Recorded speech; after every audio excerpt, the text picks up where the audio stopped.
ETFs versus mutual funds. Which one should you actually invest in?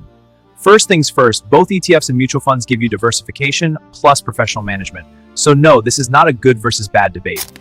Here's the big difference. ETFs trade like stocks, live prices all day. Mutual funds trade only once a day, at end of day NAV. ETFs usually win on costs. Lower expense ratios, more tax efficient. Mutual funds, especially active ones, can cost more. To buy ETFs, you need a DNAT plus trading account. Mutual funds?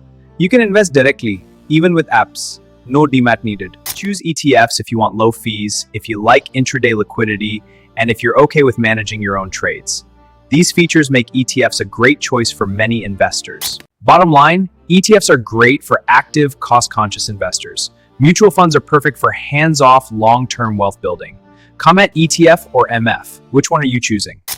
For sophisticated investors, diversifying with alternate investments like AIFs can optimize returns. Visit PMSAIFleaps.com to begin your wealth journey. Thanks for watching the video. I'll see you in the next video. Subscribe to the PMS AIF Leaps YouTube channel for more such content and visit to begin your wealth journey.